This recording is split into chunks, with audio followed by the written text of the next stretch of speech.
Warren Buffett बोलते हैं कि हर इंसान थोड़ी बहुत तो गैम्बलिंग करना ही चाहता है और ये इंपॉर्टेंट चीज मैं अपने बच्चों को भी सिखाना चाहता था। इसलिए 40 साल पहले मैंने अपने बच्चों के लिए एक स्लॉट मशीन खरीद ली और उसे अपने घर के 3rd फ्लोर में रख दिया। अब होता यह था कि जब भी मैं अपने बच्चों से कोई काम करने के लिए बोलता था तो वो मुझसे पैसे मांगते थे।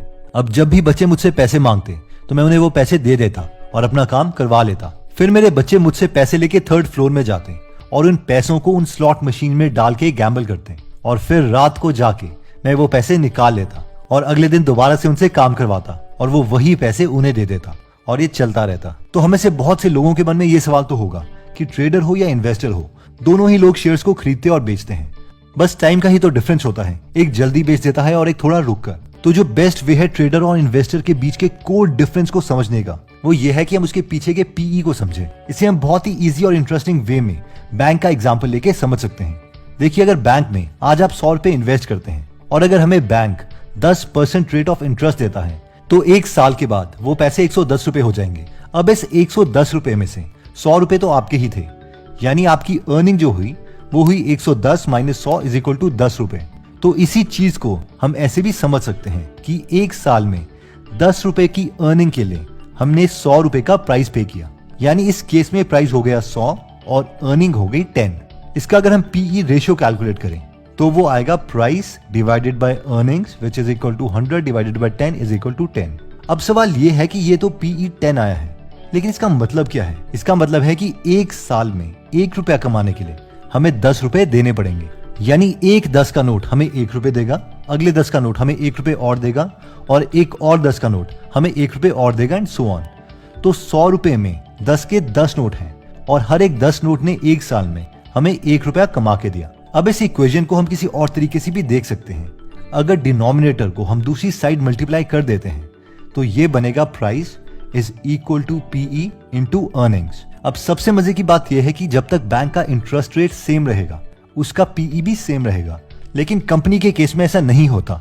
उसका पीई हमेशा चेंज होता रहता है। फॉर एग्जाम्पल, अगर हम screener.in में जाते हैं और एशियन पेंट्स की कंपनी खोलते हैं और पीई का चार्ट देखते हैं तो रोज वो ऊपर और नीचे जाता रहता है। तो सबसे इंपॉर्टेंट सवाल ये है कि ये क्या है? बैंक का पीई 10 तो पूरे साल सेम रहा, लेकिन कंपनी के केस में पीई हर रोज चेंज क्यों हो रहा है? जबकि कंपनी की अर्निंग्स हमें 3 महीने के बाद पता चलती है, जब उसकी 3 महीने के बाद क्वार्टरली रिपोर्ट आती है।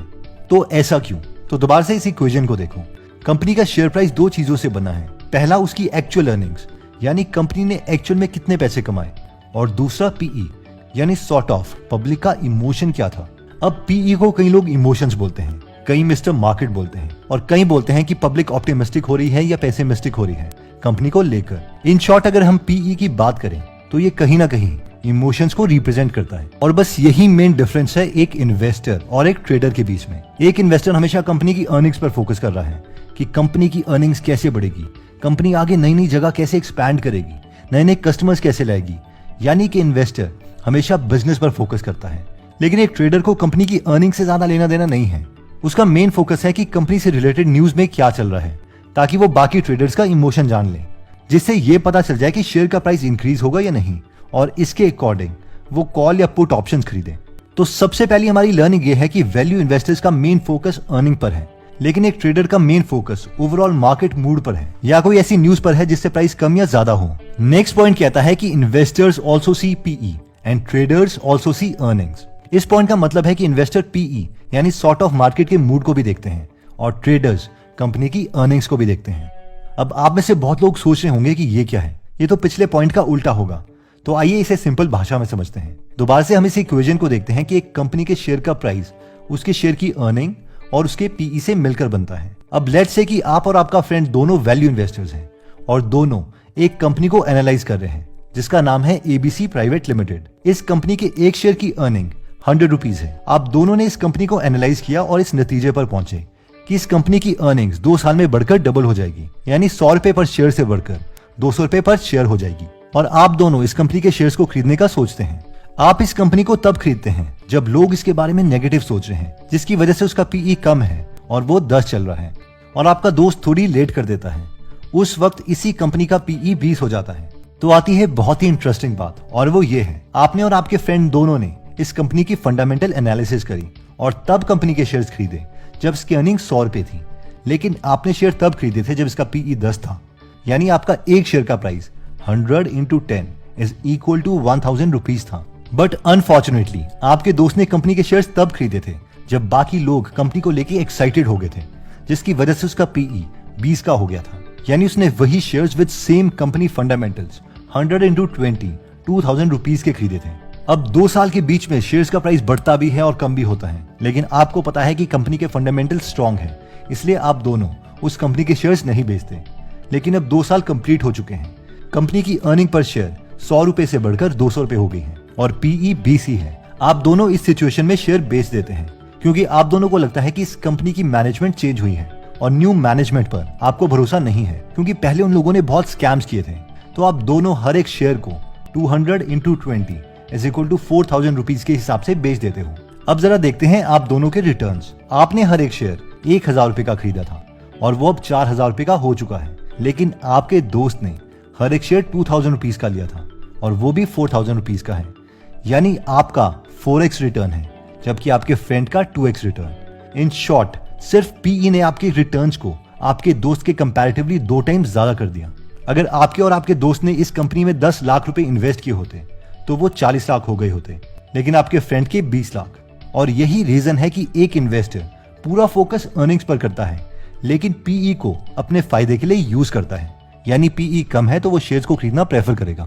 वहीं अगर हम ट्रेडर की बात करें तो वो भी कंपनी की अर्निंग रिपोर्ट पर नजर रखता है, क्योंकि उन्हें पता है कि अगर कंपनी ने पिछले क्वार्टर में कहा था कि वो 2000 रुपए पर शेयर अर्न करेगी, लेकिन इस क्वार्टर की रिपोर्ट में अगर उन्होंने 2000 रुपीज पर शेयर से कम अर्न किए हैं तो पक्का लोग शेयर्स बेचेंगे ही बेचेंगे और शेयर्स का प्राइस कम होगा। और क्यों ना इस सिचुएशन को मैनिपुलेट करके इससे कुछ पैसे कमाए जाए। नेक्स्ट पॉइंट कहता है कि मैक्सिमम इन्वेस्टर्स वर ट्रेडर्स। तो बहुत से लोग राकेश झुनझुनवाला और विजय केडिया का रेफरेंस देते हैं कि ठीक है, ये दोनों अभी तो बोल रहे हैं कि इन्वेस्टिंग करो, ट्रेडिंग ना करो, लेकिन इन लोगों ने शुरू में तो ट्रेडिंग ही की थी, जिससे उन्होंने कम पैसों को कम समय में ज्यादा कर दिया और फिर उन्होंने उस पैसों को इन्वेस्टिंग में लगाया। एंड यू आर राइट, क्योंकि हो सकता है कि 100% में से 99% लोग ट्रेडिंग में पैसा लूज करते हैं, लेकिन क्या पता आप ही वो 1% में से हो जो एक्चुअली पैसा कमाते हैं। इसलिए मैं आपको इस पॉइंट्स में डिफरेंट सोर्सेज से इंफॉर्मेशन दूंगा, जिन्हें आप सुन सकते हैं और खुद के लिए डिसाइड कर सकते हैं कि आपने क्या करना है। सोर्स 1 है most famous world investor Warren Buffett, जो बोलते हैं कि ट्रेडिंग गैम्बलिंग है, यानी जुए की तरह है। अगर आप एक बार इससे पैसे जीत जाते हो तो आपको लत लग जाएगी और मोस्ट प्रोबेबली फ्यूचर में आप अपना पैसा लूज कर दोगे। Day trading, I would say, very often came very close to gambling as defined. Source 2 great investors Vijay Kedia बोलते हैं कि ट्रेडिंग में कोई गारंटी नहीं है कि आपका पैसा 1 से 50 लाख हो जाएगा, लेकिन 2 मिनट में वो 1 लाख रुपए जीरो हो सकते हैं।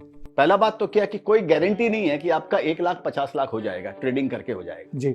बल्कि ट्रेडिंग में ये बात हो रही है कि 1 लाख रुपए आपका 2 मिनट में स्वाहा हो सकता है। सोर्स 3 ये एक रिसर्च पेपर है जिसमें ब्राजीलियन इक्विटी फंड मार्केट को एनालाइज किया गया है, जिसका कंक्लूजन ये है कि 1% के करीब ट्रेडर्स ही एक्चुअल में पैसा कमा पाते हैं। इवन जब विजय केडिया से पूछा गया कि आपने खुद तो पहले ट्रेडिंग की है पैसे कमाने के लिए और अब आप बाकियों को मना कर रहे हैं, तो ऐसा क्यों? तो इस पर उनका आंसर था कि देखो, मैंने 10 साल तक ऐसी जिंदगी जी है जिसमें मुझे अपने माँ के गहने तक बेचने की नौबत आ गई थी और उसी से मेरी लर्निंग हुई है, क्योंकि ट्रेडिंग से बेटर इन्वेस्टिंग है। और उन्हीं 10 सालों में मैंने सिर्फ अपने एक्सपीरियंसेस से डूज और डोंट्स को निकाला है। पहले मैं मेरी बात बता देता हूं भैया, मैंने ट्रेडिंग करके पैसे कमाए तो 10 साल तक मेरे पास खाने के लिए पैसे नहीं थे, मीटर सकने के, ये करना ये नहीं, वो डूज और डोंट्स वहां से ही लेकर आया। कोई बताया नहीं कान के अंदर में, किसी ने समझाया नहीं कोई। तो अगर आप अपने 10 साल वेस्ट नहीं करना चाहते और अगर अपने डूज और डोंट्स किसी और एक्सपीरियंस्ड आदमी से सीखना चाहते हैं तो आप उनकी बुक से सीख सकते हैं। एक प्लेटफॉर्म जिससे आप हिंदी में फ्री में बुक समरी सुन सकते हैं वो है गीगल एप्लीकेशन। अगर आप इस अपॉर्चुनिटी को मिस नहीं करना चाहते तो आप फर्स्ट कमेंट या डिस्क्रिप्शन में दिए गए लिंक से जाके गीगल एप्लीकेशन डाउनलोड कर सकते हैं। अगर आप 180 फ्री बुक समरीज के अलावा पूरी की पूरी गीगल की लाइब्रेरी सुनना चाहते हैं तो सिर्फ आज के दिन एक ऑफर है, आप बुक 350 कूपन कोड यूज कर सकते हैं और 350 रुपीज का डिस्काउंट पा सकते हैं। ओके, तो आगे बढ़ते हैं। तो बेसिकली इस वीडियो में हमने मेनली 3 रीजन देखे ट्रेडर और इन्वेस्टर की मेंटालिटी के ऊपर। फर्स्ट पॉइंट में पहले हमने पीई इक्वेशन के बारे में समझा और फिर देखा कि इन्वेस्टर्स का मेन फोकस कंपनी की अर्निंग्स पर होता है और एक ट्रेडर का पूरा फोकस मार्केट के मूड पर होता है, यानी लोगों के इमोशंस पर। सेकंड पॉइंट में हमने एग्जांपल लिया था आपके और आपके फ्रेंड का कि अगर आप दोनों कंपनी की फंडामेंटल एनालिसिस करते हो और अगर आप ये पता करते हो कि कंपनी की अर्निंग इंक्रीज होने वाली है इसके बावजूद आपने ज्यादा पैसे कमाए क्योंकि आपने कम पीई में शेयर खरीदे थे। इसलिए इन्वेस्टर्स पीई को देखकर शेयर्स को खरीदना प्रेफर करते हैं ताकि उन्हें ज्यादा फायदा हो। और वहीं पर ट्रेडर्स भी अर्निंग की रिपोर्ट देखते हैं, लेकिन उनका मेन रीजन अगेन यही देखने में होता है कि अर्निंग से लोगों के इमोशंस में क्या फर्क पड़ेगा, और इसीलिए वो उससे होने वाले इमोशंस को प्राइस प्रेडिक्शन में यूज करना चाहते हैं। थर्ड पॉइंट में हमने ये डिस्कस किया था कि काफी सारे लोग ये पॉइंट देते हैं कि शुरू में हम अपने कम कैपिटल को इंक्रीज करने के लिए ट्रेडिंग कर सकते हैं और बाद में बेशक इन्वेस्टिंग कर लेंगे, क्योंकि मेन दिग्गज जैसे कि राकेश झुनझुनवाला और विजय केडिया ने भी यही किया था। बेशक अभी वो कुछ भी बोले तो एक्चुअल में ये ट्रू भी है, इसलिए मैंने सिर्फ ग्रेट इन्वेस्टर के थॉट्स आपके सामने रखे हैं। फाइनली तो हम सभी को खुद डिसीजन लेने हैं। अगर आप हमारी वीडियोस मिस नहीं करना चाहते तो हमारा पेज लाइक करने के बाद 3 डॉट्स के बटन को प्रेस करके फॉलो के बटन को सिलेक्ट कीजिए और फाइनली सी फर्स्ट के ऑप्शन को सिलेक्ट कर लीजिए। इससे आपको हमारी हर पोस्ट मिलती रहेगी। जय हिंद।